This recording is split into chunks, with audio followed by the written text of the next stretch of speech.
What's up, everyone? Fight fans, you are watching Fight Inside Podcast with me, your guest co-host for today, Rain Cruz, also known as Ringside Rain, ring announcer for Up Next Fighting. And with me, as always, is Timmy B. Today's a very, very special episode because we will have not just one, but two very, very special interviews. So sit back, relax, and enjoy because Fight Inside Podcast is coming to you right now. Tim, hit it!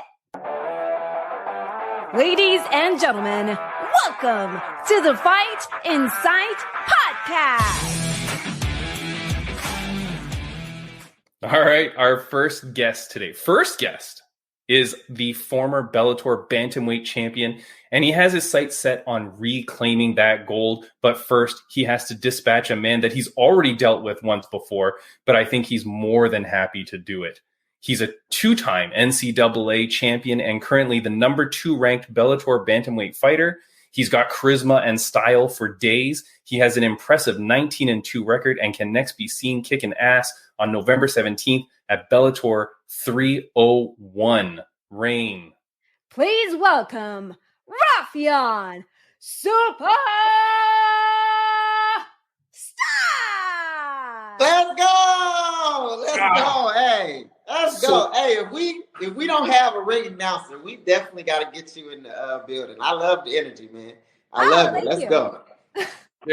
Raufeon, that is the greatest compliment any guest has ever given. I love it. I mean, I don't pull no strings as far as like hiring and firing people, but that was amazing. I mean, whatever it's worth. You do whatever you do, Raufeon. I mean, but, yes, sir. Once Rain gets in there, we're all good to go. We good. We in the game. Raufeon, I'm so happy to meet you, man. You are already exactly what I was hoping you would be from what I see on television and interviews and stuff like that. Dude, you're the coolest dude, man. Like you're always positive, always smiling. Life is good for Mr. Raufeon Stots? Yeah, man. Life is good, man. I don't got too many complaints, you know. And most of our complaints are so trivial, you know, in comparison to what's going on in the world that, I can't help but smile. Yeah. Like one complaint I would guess that you have is that these shirts are too tight on you. You're busting out of this shirt, my friend. You know what I'm saying? I just can't help I'm just too swole right now, you know. That's the only, it's so trivial, you know. I know I'm just in such great shape that it's like, clothes, I bust out of clothes, you know, and then when I'm out of my clothes, I can't keep the ladies off of me, and I tell them, hey, I'm married, like, stay away. But it's just like, you know, it's hard. It's hard out here to be Raufeon, you know. Life is tough. Well, Raufeon, life may get tougher because we're going to play a game with you. It's a toughie. It's 3 questions. They are super related. So they all have to do with something super. Rain, question number 1. Let's try this. All right. Question number 1. This video game system is possibly the GOAT and had classic games like Mario Kart, NBA Jam, and Street Fighter 2 in 16-bit. The first thing that came to mind was Super Nintendo. But don't even think beyond, my friend. Okay. You threw me with the what was the NBA Jam? Huh? Was it the NBA Jam that threw you off? No, not the NBA Jam, the one before the racing one. Oh, Mario Kart. Mario Kart, because I've only played that on the 64. I didn't play that on Super Nintendo, but now I know. Raufeon, you're missing a classic, my friend. All right. Yeah, I've never played it on there. You're 1 for 1. You're 1 for 1. Rain, question number 2. All right, number 2. Francis Ngannou is part of this division where he's apparently going to fight someone someday for some crazy amount of money.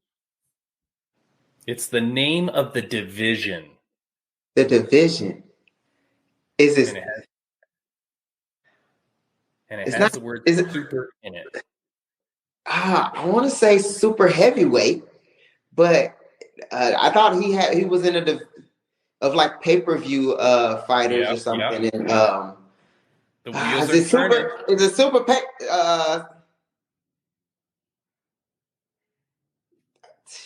pay-per-view fighters? I don't know. Very close, my friend. It is the Jake Paul inspired super fight division. Super fight division. God dog it. I knew it was something like that. Don't Super worry. fight division. That's dope, man. That's pretty dope. Is it That's really? pretty cool. That's really cool, you know, to have a division pretty much for money fights, you know, big names in the sports, you know, because it's technically like, I wouldn't call them like gimmick fights, you know, but I wouldn't like, it's not fair for them to get the kind of payout, you know, of regular, fighters or people who don't have as much, you know, eyes or bring as many names and stuff. So that's like a cool way to get compensated for your likeness, you know. So that's cool. Dang, Mr. Raufeon, very positive. Yeah, that's cool. Very positive about that. Raufeon, if we'll take one side step away, if you had to guess who Ngannou was going to fight, who the hell does he fight? Right now, after Tyson Fury? Yeah, like in this super fight thing. I would think like Deontay Wilder or Tyson Fury. In PFL? In PFL, or you mean under MMA? Well, I don't know what the hell the super fight thing is. You think the super fight? I don't know. I don't know what it is either. I don't know if it's just MMA. Nobody knows. Nobody knows. Nobody knows. Yeah, if it was MMA, I mean, you could try to do some of those boxers in MMA, but I doubt they want to do that. Yeah, I don't know. I have no idea who he was fighting. I'm signing you up to fight him, Raufeon. Hey, sign me up. I'll fight him for a super fight. I'll get my ass fucking crushed for a fucking for a couple meal. Hey, sign me up. You know what I'm saying? What do you mean? I'll do my best. Dude, you ankle pick him. I done fought big people in the streets. You know, I fight his ass for some money. I gotta do it. If I gotta do it, I gotta do it. You know, I ain't saying I ain't gonna give you no promises, but I'll get in there with him. Yeah. Do it, Raufeon. Rain, he's 1 for 2, kind of 1.5 for 2. One for 2. We'll give him 1.5. 1.5? Okay. 1.5. I'll take what I get. This last question, if you get this wrong, the podcast ends. Okay. We're gonna shut it down if you get this wrong. So okay. Good luck. Okay, thanks. Question number 3. This man is one of the most exciting bantamweights on the planet and is set to take on the interesting Danny Sabatello at Bellator 301 on November 17th. Let's go, Raufeon Super Stots. Let's go. Now, let's go. Now here you we should have said the bitch ass Danny Sabatello, but Raufeon Super Stots, you know. Raufeon, it does say bitch ass in the script, but Rain refuses to write that. Raufeon, I also want to let's go. If you're not watching this podcast on video, you definitely should be. A, to see Raufeon pop out of that shirt, but B, for this poster, Raufeon, that I got off your page, so don't blame me. Oh, okay. Here it is. Oh, that's the poster for Stots versus Sabatello 2. Stots versus Sabatello, man. You need to frame that. That. Yeah, I'm getting posters made for sure. I'm gonna probably bring posters to the fight. So if y'all want a Sid the Sloth and Raufeon Stots going at it poster, we got them for you. We're gonna have them on deck in Chicago. So I'll have one for Danny too. I'll give him one. Yes. I'm sure he will appreciate it. Now, yeah, he'll love it. It's only a few weeks away. Bellator 301. Mm-hmm. So before I get to the fact that there is a Bellator 301, how are you feeling leading up to this fight? Obviously, lots of drama, lots of intensity in this one coming in. I feel great. I feel great leading up to the fight. I feel like I'm gonna go out and I'm gonna have a spectacular showing. I'm getting back to some of the things that I was doing before I won the belt, and also this last year I kind of like I was up in my training and stuff, but I kind of I let some of my nutrition slip, this last while I was in the tournament, and I think that paid it played a role in my training and my performance in the fights. So I'm looking to correct some of those mistakes in this fight and correct some of those mistakes going forward. So I'm excited. I'm excited to see how it performs, kind of to see how I feel, because I feel great now. I feel a lot better than I did my previous 2 camps. And I think it's because of my nutrition. Like it's dumb to say, but I pretty much I was given a meal plan, and I was given 4 meals to eat for the day, but I only had time to eat 3, so I was not eating all the calories I should eat, and then also didn't read my meal plan, so I wasn't taking like supplements and things like that. But I'm doing that stuff now, so I'm excited to see how I perform. I mean, you're a bloody professional fighter, Raufeon. Exactly. You think you would have this down pat by now? You're like, yeah, you would think. So, and what happened was and it's no fault of the meal prep companies, but I switched meal prep companies, and so the new meal prep company that I have has a different protocol, and then they have like a app and things that I should have looked at. The meal prep company I had before, pretty much what they gave me was what I needed to eat. Oh, this is cute cat. And so I was used to that. So then when I switched to this new one, I just didn't pay attention to the things I should have paid attention to. And I'm a fighter. I get punched in the head a lot, so I'm gonna blame it on that. But it was just like, it's just dumb, but I got a hold of that. I got a handle on that. I found out there was a problem. So I'm able to fix it and move forward. And I'm excited about it. Nice. Rain, anything for Mr. Stots? Yeah. So like for someone who like switched to like a meal plan, right? And then you're very, it helps. It teaches you how to basically be disciplined in terms of what you eat. Yeah. So is there anything that you miss though, that's kind of out of your meal plan? Oh, I miss it all. Like right now, I'm pretty much reduced to eating rice, chicken, and green beans. No, I have other things too. I have like a good amount of I guess eggs and potatoes and things like that. But it's nothing like, for me, like jambalaya or greasy burgers. Like I'm definitely missing out on that. And there is room for me to indulge, or have cheat days, I guess, So I try to do some of those things, but I'm trying to stay on top of it, so I can have a good performance this fight. But yeah, there's a lot of stuff that I miss, But luckily, look, my wife's holding up like some M&Ms that I got.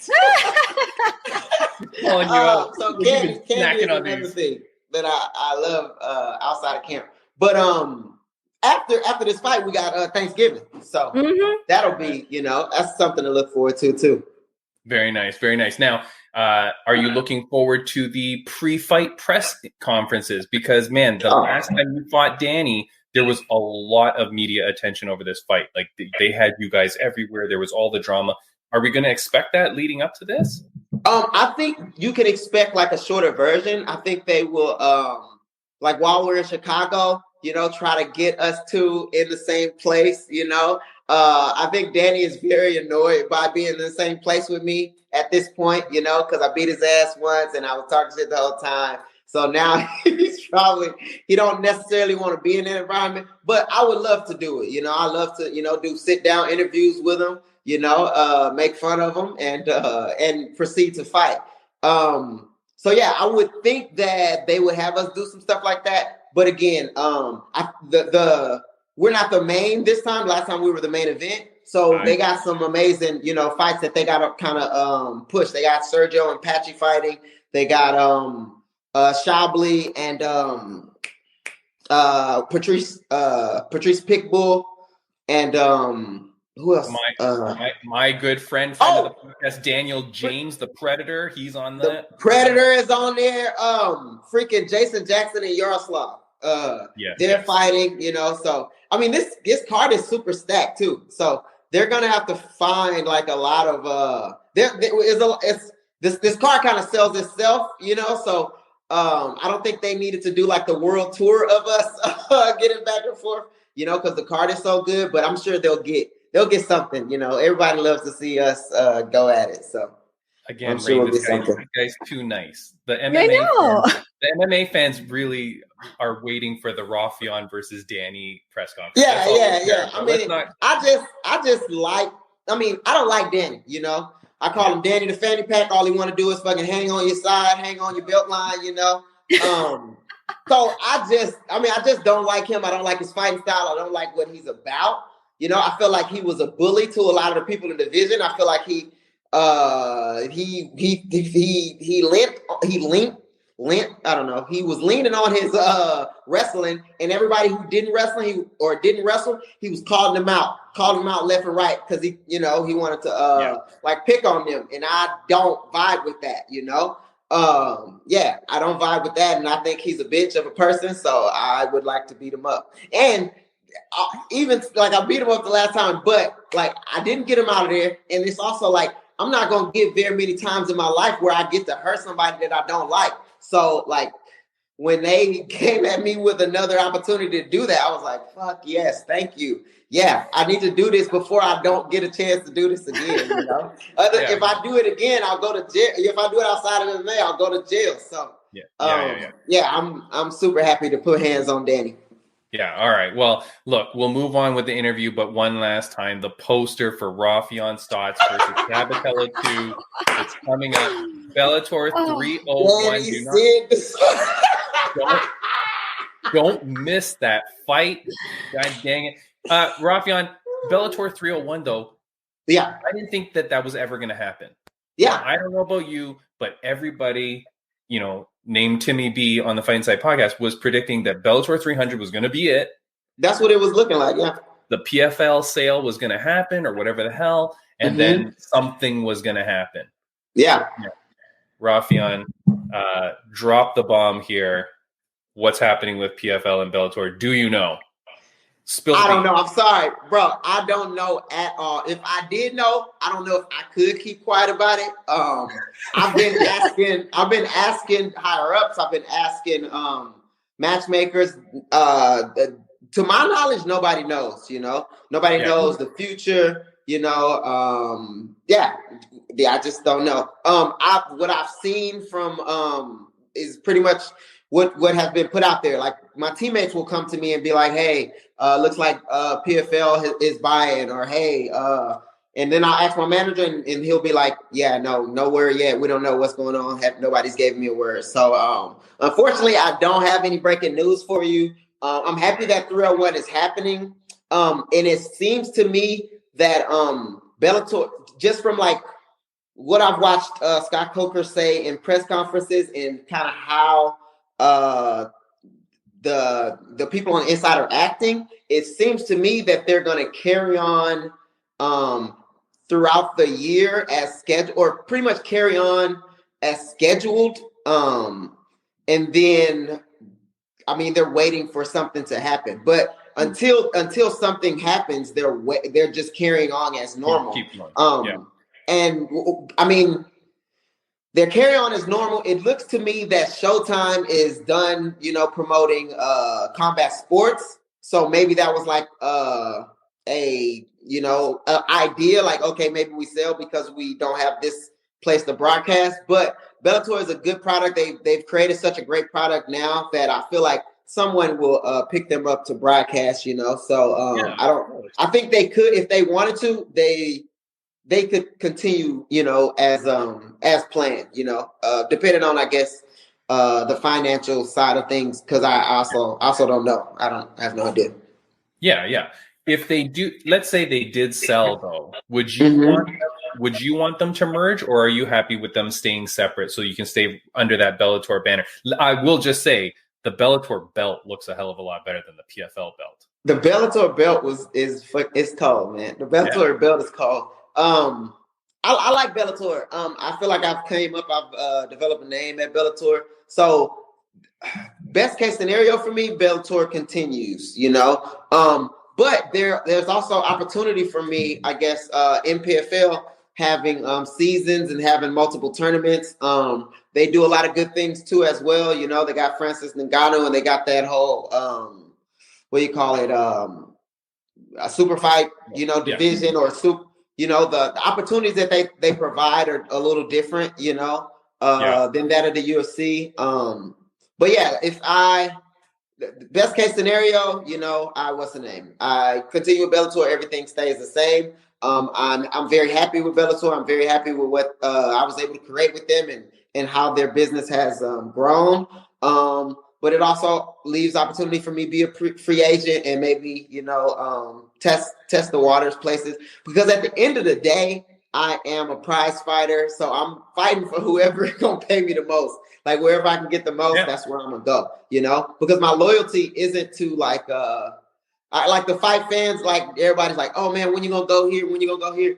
Like my loyalty isn't to you guys. My loyalty is to my family, whatever I can do with the money for my family, that's what matters to me. The belt necessarily didn't matter to me as much as like the money that comes with the belt, because that's tangible. I can do things with that for my family. So yeah, that's kind of where my head's at, I think I'd be fine, wherever, I think I land on my feet, wherever. So of course. yeah, but I would be the happiest if Bellator would continue. Nice. Well, Raufeon, you've been with Bellator the majority of your MMA career. So what would you say to young fighters who are looking at who to sign with? Yeah. So I would say look at your trajectory and look at like what's available to you. You gotta okay, so you gotta kind of look at, or I guess take a look at with your team, kind of where you want to be, what's important to you, and also like 5 to 10 years down, where do you want to be? Like what's important to you? As for me, to be honest, like a lot of my coaches and things and manager, like we had our eyes set on like, it's UFC or nothing. But then after a while of I was like, I think 29 or something when I first signed with Bellator. I was like thinking down the road, like how, first of all, for me to get into the UFC, they were interested in me, but they had too many options, I guess. So it wasn't like the best option for me because they had so many options. A person would like fall out of a fight, and then they would need a fight, and so they would give that person like 3 options to fight. And I'm never gonna be the first. Nobody's gonna be like, out of 3 people, yeah, Raufeon, I'll pick him to fight. When their paycheck is on the line. So that in itself, I was like, man, it's gonna take me a while. Like opportunities kept coming. Probably like 4 or 5 opportunities came up, and then I got shot down. Came up, I got shot down. So then I started looking at, like I need to start making a living for my family. I'll probably be done. I mean, now probably like 38 or I don't know, like, so do I have the time to invest with this company that's, that has a lot of options? It's going to take me a long time. Bellator, they're probably the second largest organization. And I was able to kind of run through the division in like a year, and reach the top. So, or no, it's like 2 years, like a year and a half or something. Yeah. Look, Raufeon, you're a star no matter where you go, because not only do you have the look and the personality, but you've got the fighting credentials and the style, right? So you were going to be a star wherever. But it's funny that you say that, because Jenna Bishop, who's now with Bellator, I don't know if you know her, she just signed with Bellator, and I think she's won her last 2 or 3. She's a friend of the podcast, been on here a few times. She had been going off saying UFC, UFC, UFC. Yeah. And then all of a sudden she signs with Bellator, and I asked her, I'm like, why did you do that? She's like, because the money was right, the offer was great, the place was good, so there's a lot of things you kind of got to look at, like you're saying, when you're a young fighter, and you got to decide where the hell to go. Yeah, you want to look at your career as a whole and kind of where you want to be when it's all said and done. Yeah, and I mean, they gave me a better offer than I was going to get at the UFC, so it was a no-brainer for me. Yeah, and it was also a thing where Bellator, I see the direction they were heading. They were heading in the direction of like building stars. And I kind of fit a mold for them, I didn't necessarily feel like I fit a mold for the UFC to be, they needed more like clout or, more like social media presence to build something off of. So and that wasn't me. So I don't know, man. Huge miss. I mean, in my opinion, huge miss on the boat. But Raufeon, I don't want to keep you too long because I know we're going a little bit over time. One question I did have for you: you weren't on any of the Bellator versus Risen cards. I was annoyed at that. Why were you not on there? Why did you not get to go over to Japan? Because I was in that tournament. And so I couldn't like they didn't have any shows there. I want to fight in Japan so bad. Bad. I would love to fight on one of those. Now I can, I can fight on one of those Bellator versus Risen or just one of the Risen cards. But yeah, I think that was the reason I wasn't. I think that was one early before the tournament. But I had a fight scheduled. But yeah, the tournament was the main reason. Okay. Because I swear, if you're gonna if you're gonna take fighters and go overseas to Asia to promote your brand, you need talkative, exciting people. Yeah. You can't bring some schlub that doesn't talk. Right, exactly. You want to bring an American that's like talking, If you're gonna do a Bellator versus Rise, I agree, and I'm lobbying. I'm trying to get on one of those cards, Hopefully, things line up and I can do that because that's like on my bucket list for sure. Yeah. Good. It's on my bucket list to see you there, man. So let's do it. All right, Rain, before I ask my famous last question, is there anything that you want to ask, Mr. Stots? Yeah. So for me, for someone who has chased his dream and now living his dream, it is always important to have, a partner in crime, someone who will support you, right? All throughout the way. I see the pictures in your background, pictures of you and your wife. I'm just going to ask you this. What is your message to her? Oh my God. My wife is the best, blessing that I've had throughout this career because she's been around even before I started MMA. And she's been nothing but supportive, when I was wrestling, she was there, supporting me at matches and just, being, a support system for me because people don't realize how, there's no limelight. There's really no light until you reach the highest levels, but it's so much grunt work. And it's in a lot of these things, so I got a manager now, I got a dietitian, food meal prep company. I got people handling my sponsors. I got people, handling my finances. She was all that and more for me when I was coming up, she supported me, literally supported me. I was working 3 jobs. She was working 2 jobs. We were just trying to make it, make this dream a reality. And she's the huge part of that because without her, I wouldn't be anywhere close to where I'm at now, So I love her so much. And she's the best. she's the reason. She's one of the sole reasons for my success. That's beautiful. Aww. That's really sweet. That's very nice. So I wish she heard it. I think she left though. Oh, she did. Are you back there? She better be listening to this podcast after. I need the views, man. Maybe I can get some booty later. Raufeon, but no, she's amazing, man. She's an amazing mother. She's an amazing wife. I love her. That's wonderful. And really, without her, what's really important, I feel, you didn't say it, but I'm recapping it. Without her, you would have never made it to the Fight Insight podcast. Exactly. I wouldn't have been here today at all. Yeah. Can you imagine your life without this achievement?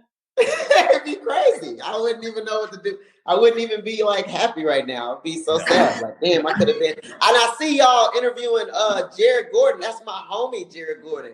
We spent a lot of time together. Yeah. Really? Oh. Me and Jared at Rufus Sport, we were teammates for probably 3-4 years or something. Yeah. Yeah. Nice. Me and Jared was super close. Yeah. That's so cool, man. Well, you know what? Okay, so spoiler alert. We filmed that interview a few days ago. Oh, okay, cool. On this podcast, we never do 2 guests at a time. It's normally we do 1 guest a week. But this week, we were so lucky to have both of you. That's crazy that you guys are related. And I will say, spoiler alert, it's coming up in a few minutes after this interview. He's the nicest dude. Nicest bro ever, bro. Ever. So nice. Yeah. Genuinely a great person. Yeah. Really good dude. I thought we were going to fight on the podcast or something. I didn't know. Yeah. You would think you would think because he's from New York and he's a tough looking dude and stuff, but he's like a fucking gentle fucking monster. Because he like when I first met Jared, like obviously we sparred. We didn't hang out first. We sparred, and he was like not like nasty, but like in training, like muffing my face and like just like a dick kind of, you know. But like outside of training, he's like, you know, telling me his life story and freaking like give you the shirt off his back type of person. And he's just like a genuinely nice person.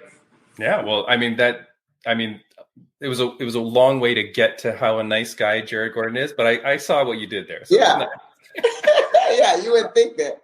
Now, I'm glad that you said that, you know, without being if you weren't on this podcast, you wouldn't be happy, because it segues right into my last question, Rain. So, Raufeon, it's a question that I ask all the guests that come on here, and it's a question that my mother used to ask me throughout my life growing up, like almost every single day, but I'm going to ask it to you, Mr. Raufeon Stots.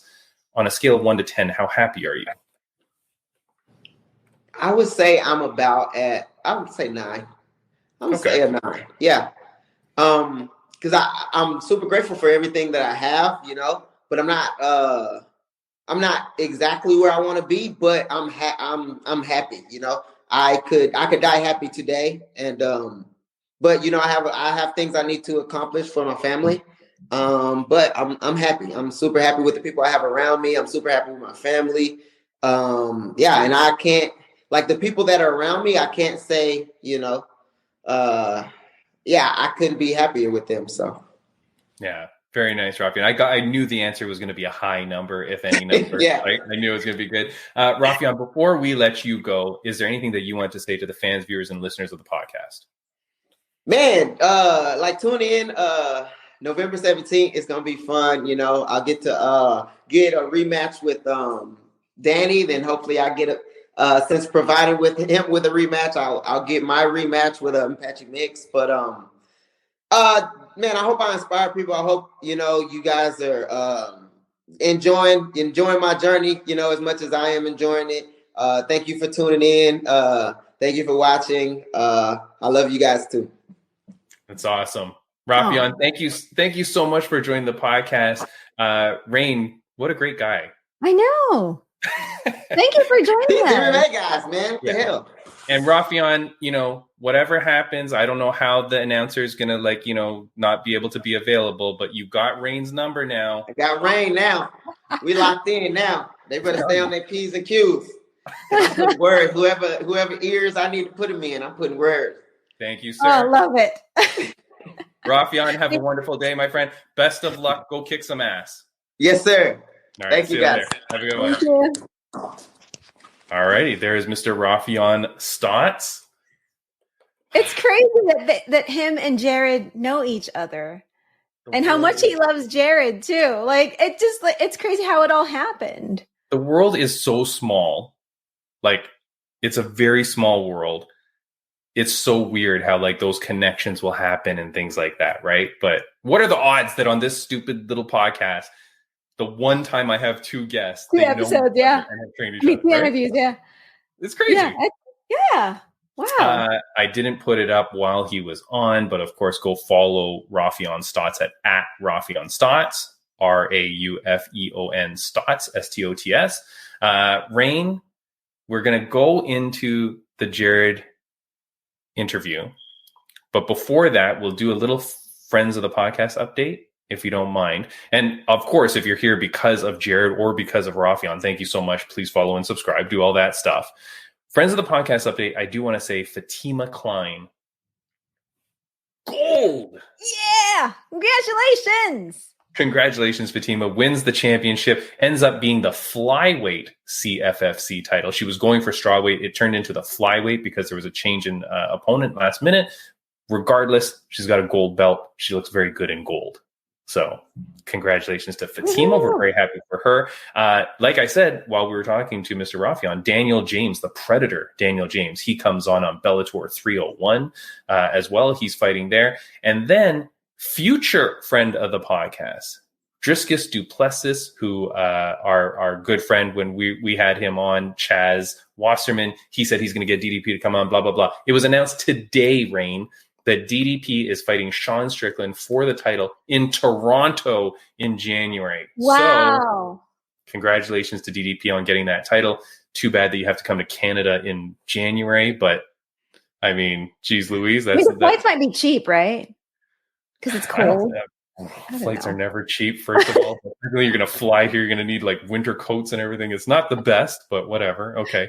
And then, of course, Modestas Bukauskas, he unfortunately did not win his fight, but dude is such a positive guy. I love him. He was such a great guy. I think you reached out to him after the fight? Yeah. I told him, hey, no matter what happened at the fight, we are still proud of you.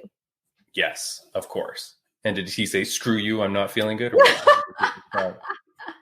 Well, no, he said thank you, and he really appreciated it. So okay, good. Well, Modi B is going to be back in there. He's going to be kicking ass. He was doing very well in that fight too. Like crap. I know. Like, the way he lost it was kind of crappy, but he'll be back for sure. He has overcome far worse. You know what I mean? So he's going to come back. Rageworks Podcast Networks. Please check out rageworksnetwork.com. You can find our podcast there as well as any others. Rain, aside from that, I guess we go into the Jared interview now. So enjoy that.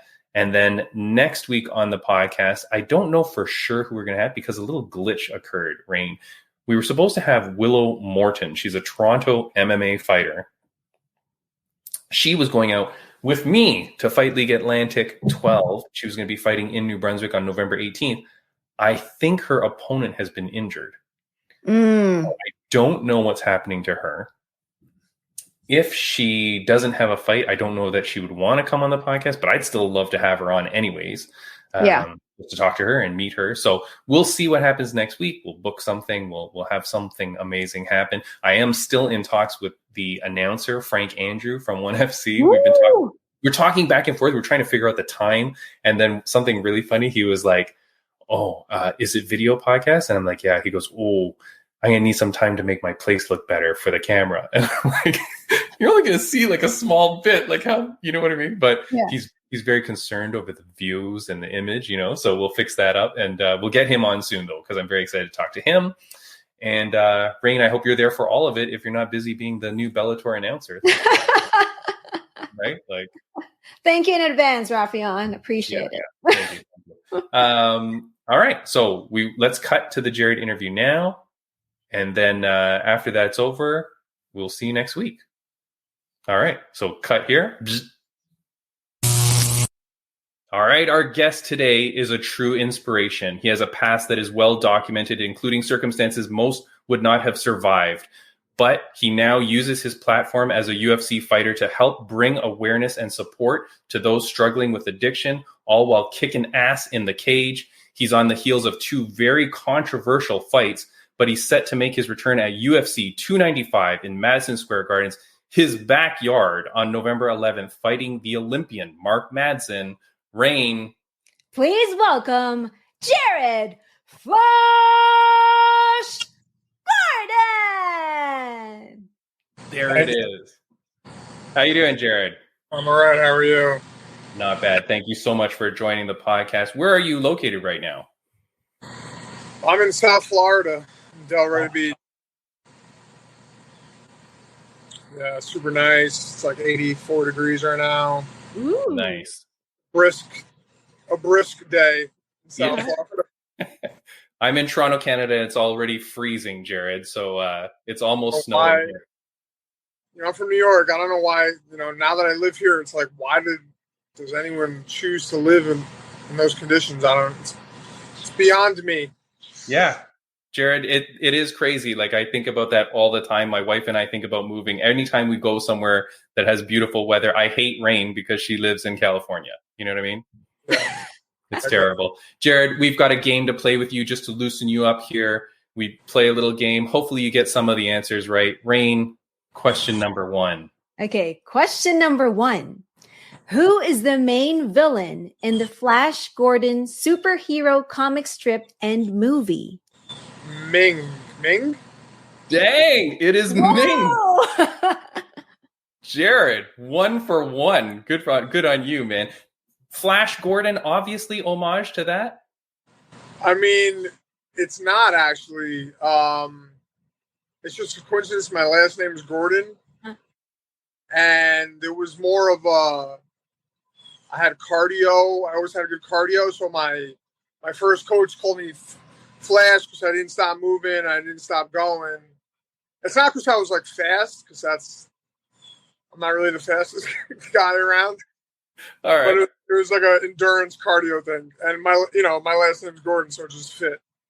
All right. I mean, I'm not saying nothing, Jared, but you might look a little bit more like Ming than you do Flash Gordon. All I'm saying. I mean, you got that thick beard going Very on. true, yeah, and the black eyebrows, and he's kind of ugly. So I don't know if you ever need to change a nickname. Ming the Menacer or whatever his name is. Like that could be you. All right, Rain. Question number 2. All right, number 2. Jay Garrick, Wally West, and Barry Allen are all known as this superhero. I'm not a superhero guy. It's your nickname, my friend. I was Flash. Boom. The Flash. So I'm not a comic book guy. I'm not a superhero DC or Marvel guy. All right. Actually, I really like Guardians of the Galaxy. Huh. All right. Only because it's a great movie, but that's about it. Nice. All right. Question number 3, Jared, you are guaranteed to get this one right. All right, last question. This real-life superhero is set to put the lightweight division back on notice as he makes his much-awaited return to the octagon at MSG at UFC 295 on November 11th. Jared Flash Gordon. Jared Flash Gordon.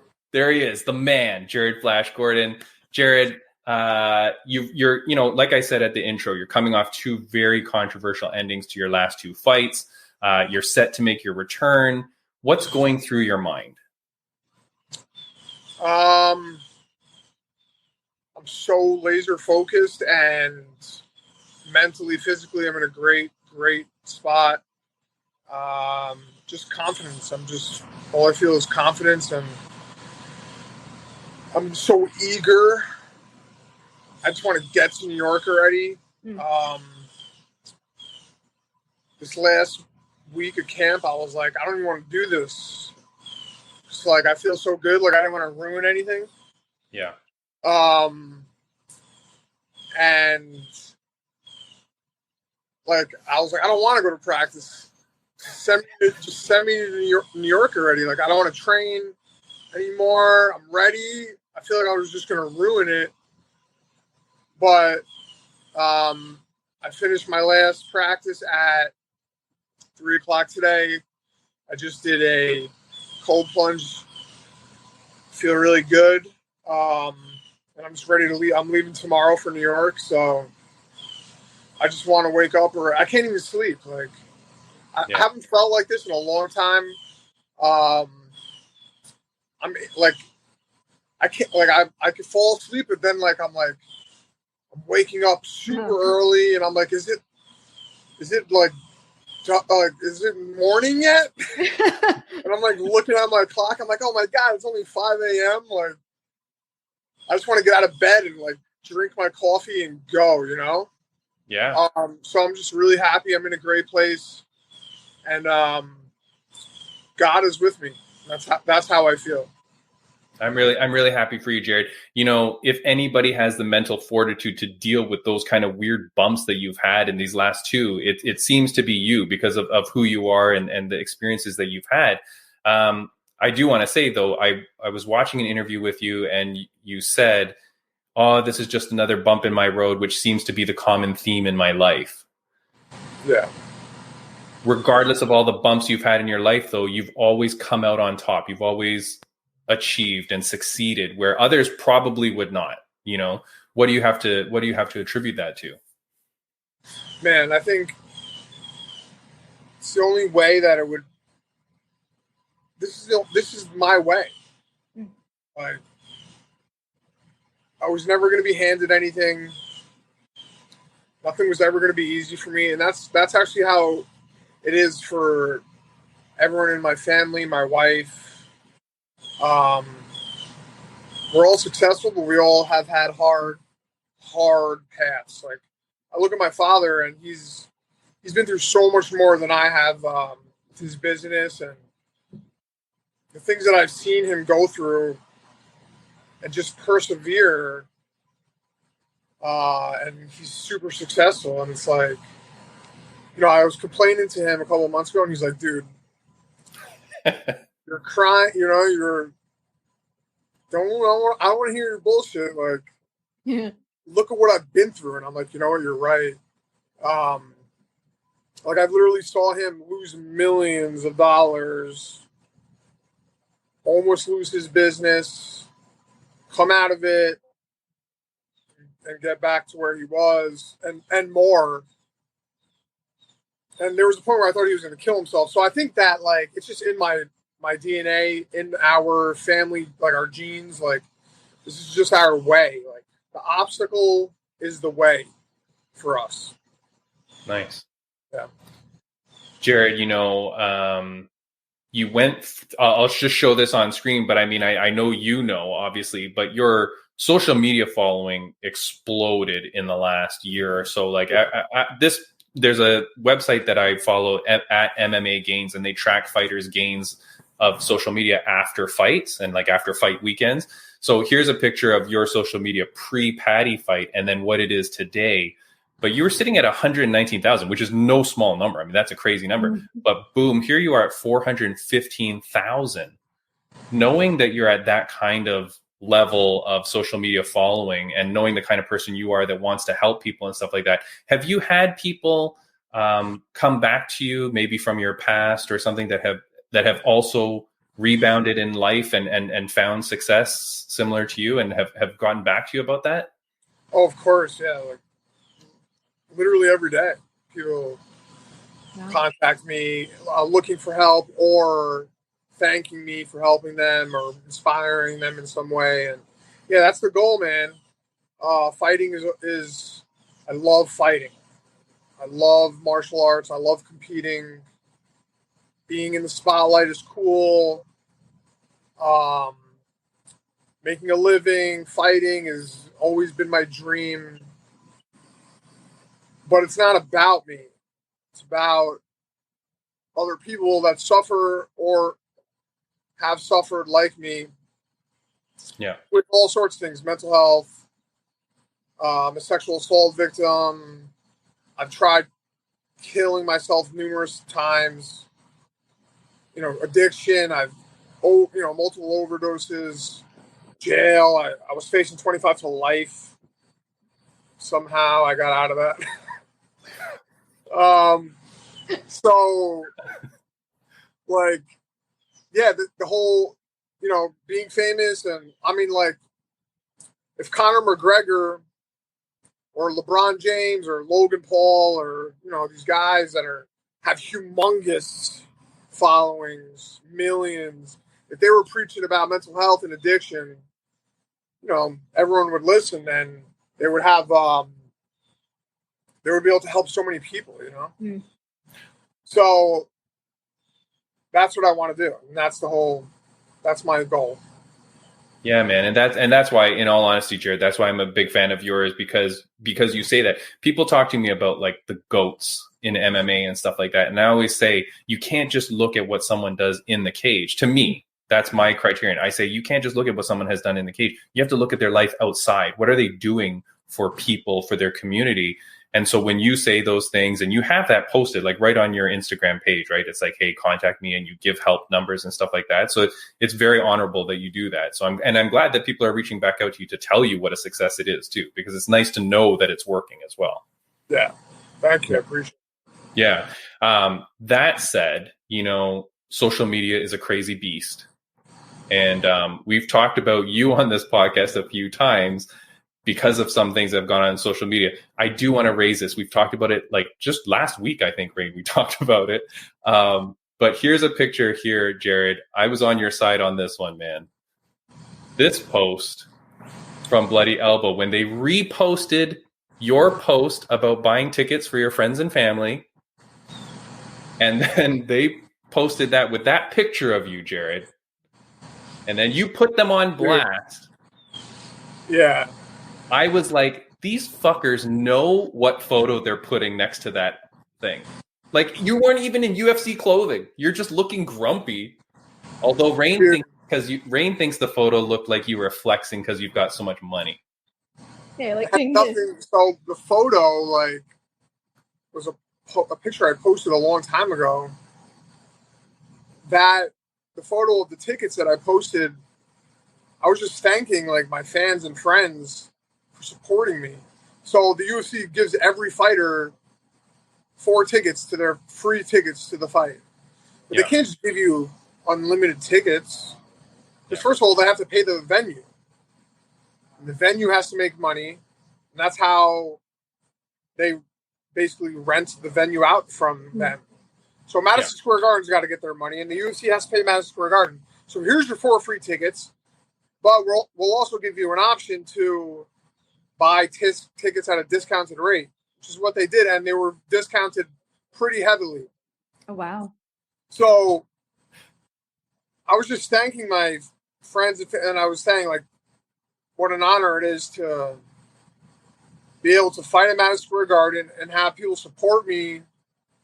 And thank you to the UFC for putting on the show, putting me on the card, and giving me the ability to get tickets discounted for people. Yeah. So that's all that post was. And of course, Bloody Elbow wants to always turn things into what they're not. Yeah. So that's what happened. But, people are so stupid. Like, they're like, you can't even afford that. Who are you? That's your whole purse. Motherfucker, excuse my language, you don't know how much I make.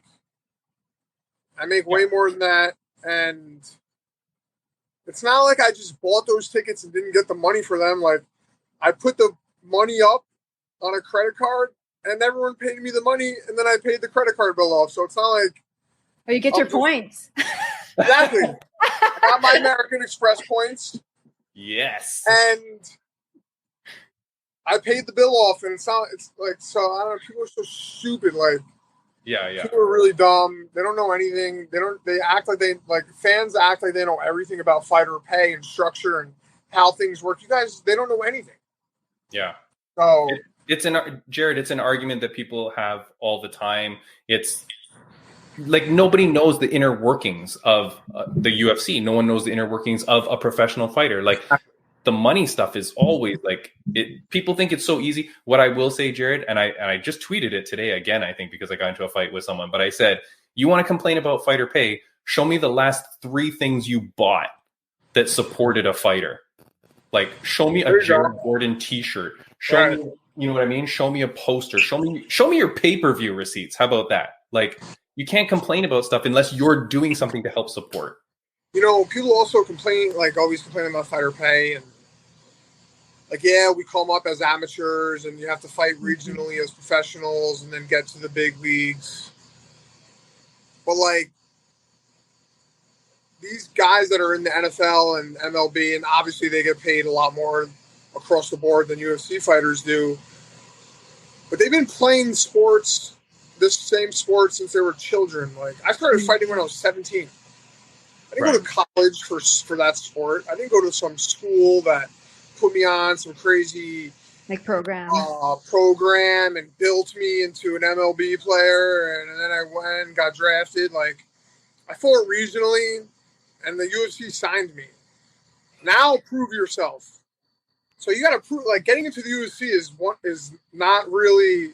It's an accomplishment, but it doesn't mean much. Staying in the UFC for a long period of time is where it's at. Yeah. And then that's when you'll make money and be successful and build a platform like I'm doing. But, Jared, you're always going to talk shit, man, No, Jared, you're preaching to the choir, man. I had Jake Matthews on the podcast when he was posting about that, and he said very similar to you. He said it's not hard to get into the UFC. It's about what you do after you're there. So, exactly. Yeah, man, you are dead on. Look, I know I don't want to keep you too long. I've got a couple more questions I wanted to ask you, though. One is, speaking to what you're saying, though, the UFC gives you very good fights. Are you appreciative of that, or do you realize that? Like, I mean, they're giving you good names after good names.